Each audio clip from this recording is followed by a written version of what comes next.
U organizaciji Srpske zajednice grada Belog Manastira u utorak 20. studenog svečano je otvoren Srpski kulturni centar, u okviru kojega je održana i svečana akademija povodom slave Vijeća Srpske nacionalne manjine.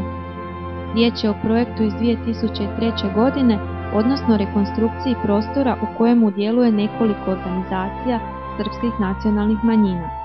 Srpsko kulturno-umjetničko društvo Jovan Lazić, Srpsko kulturno društvo Prosvjeta, Vijeće Srpske nacionalne manjine Beli Manastir, Srpska organizacija Praktična žena i Udruga roditelja i djece Pčelica. Svečanosti otvorenja nazočili su visoki uzvanici, među kojima saborski zastupnik Mile Horvat, konzul Republike Srbije u Republici Hrvatskoj Živora Šimić, zamjenik župana Osječko-baranjske županije Željko Kraljičak, predsjednik SDSS-a Vojislav Stanimirović, gradonačelnik Ivan Doboš, dogradonačelnik Predrag Stojanović, predsjednik gradskog vijeća Davorin Bubalović, načelnik policijske postaje Beli Manastir Predrag Prekodravac i ostali predstavnici udruga i organizacija. U nastavku priloga poslušajte kratke izjave predsjednice Vijeća Srpske nacionalne manjine Bojane Vukosavljević i dogradonačelnika Predraga Stojanovića. I do sada ovaj prostor bio je u funkciji srpskih organizacija koje su najveći dio svojih aktivnosti realizovale upravo ovdje.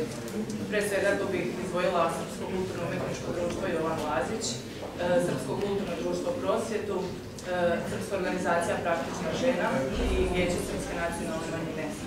Rekonstrukcijom ovog prostora dobili smo više korisnih površina koje će sasvim sigurno kvalitetno iskoristiti organizacije koje ovdje već egzistiraju, ali i neke nove koje su među vremenu nastale naći će svoje mjesto pod ovim krovom. Ovom prilikom želim im uputiti dobrodošlicu i poželiti uspješan večer. Uvaženi gosti, časni oci, dragi prijatelji, dragi sugrađani, predstavničkih stranaka, gospodine Kraljičak, gospodine Bubaloviću, gospodine Stanimiroviću, gospodine Horvat, gospodine Jeliću, gradonačelniče, načelniče policije, i ja, ako sam nekog zaboravio, neka se ne ljuti, zadovoljstvo mi je što vas mogu pozdraviti u ovom našem rekonstruiranom prostoru Srpskog kulturnog centra. Priča o rekonstrukciji ovog prostora započela je davne 2003. godine. Razlozi su jednostavni, ovaj prostor u građevinskom smislu je bio dotrajao, a u funkcionalnom smislu neadekvatan za dalje korištenje onih organizacija koje su u tom vremenu u ovom prostoru radile. A to su bile Srpsko kulturno društvo Jovan Lazić, Srpsko kulturno društvo Prosvjeta, Srpska organizacija Praktična žena i Vijeće Srpske nacionalne manjine. Od tog vremena, 2003. godine, mi pokušavamo da nađemo model kako da ovaj prostor rekonstruišemo, odnosno da za taj model osiguramo sredstva.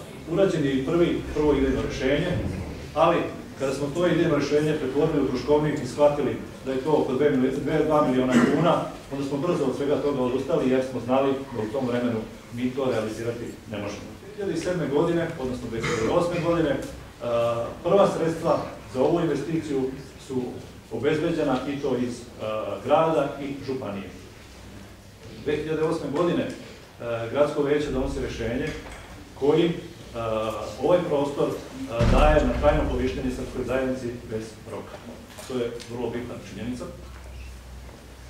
2009. godine i ministarstvo prepoznaje našu inicijativu i također izdvaja za ovu investiciju jedan deo sredstava.